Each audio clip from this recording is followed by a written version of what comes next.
Rossiyada 7-qavatdan tushib ketgan bolani qutqarib qolgan o'zbekistonlik erkakning qahramonligini eshitmagan odam qolmadi va bundan albatta barchamiz faxrlandik.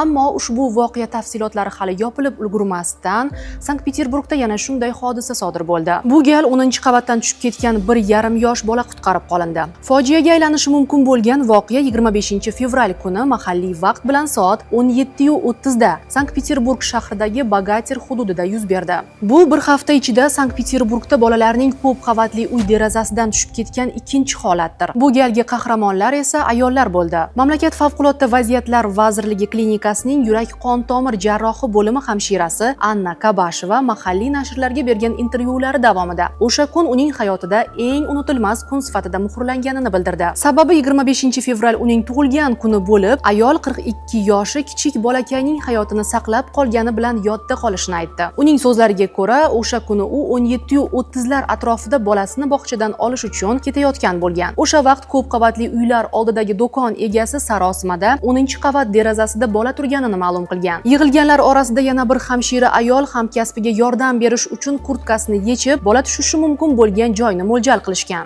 Yig'ilganlar orasida kimdir bolaga derazadan uzoqroq ketishini aytgan bo'lsa, yana kimdir esa aksincha, bolani derazadan engashmasligi uchun unga gapirib e'tiborni jalb qilmaslikni so'rashdi. Bundan tashqari, xonadon egalariga domofon orqali qo'ng'iroq qilishga urinilgan, ammo javob bo'lmagan. Ma'lumotlarga ko'ra, bu vaqtda bolaning otasi do'konga chiqqan, onasi esa uy ishlari bilan band bo'lgan. Yig'ilganlarning urinishlariga qaramay 1,5 yoshdagi bolakay 10-qavat derazasidan pastga qulagan. Xayriyatki, u kurtka ushlab turilgan joyga matoning qoq ustiga tushgan. Ikki hamshira ayol uni yaqin atrofdagi shifoxonaga olib borgan va bola katta travma bilan yotqizilgan. Men va hamkasbim hamda ko'cha tozalovchi uchalamiz uni ushlab qola olmasligimiz ham mumkin edi. Biz mo'ljal ololmay bolakay boshqa joyga tushishi bu bizdagi eng dahshatli qo'rquv edi, ammo xayriyat uni ushlab qola oldik, degan hamshiralardan biri Anna Kabasheva. Kurtkasi bilan qahramonlik ko'rsatgan ayol Olga Artemyeva Federal davlat byudjet muassasasi Nifikorov nomidagi Butun Rossiya shoshilinch va radiatsion tibbiyot markazi hamshirasi bo'lib ishlaydi. U intervyu chog'ida bola qutqarib qolingandagi hayajon hamda quvonch ko'z yoshlarini yashirmadi. Bolaning hayotini asrab qolganlarga Tigran Kyosayan mukofoti beriladi deb xabar bermoqda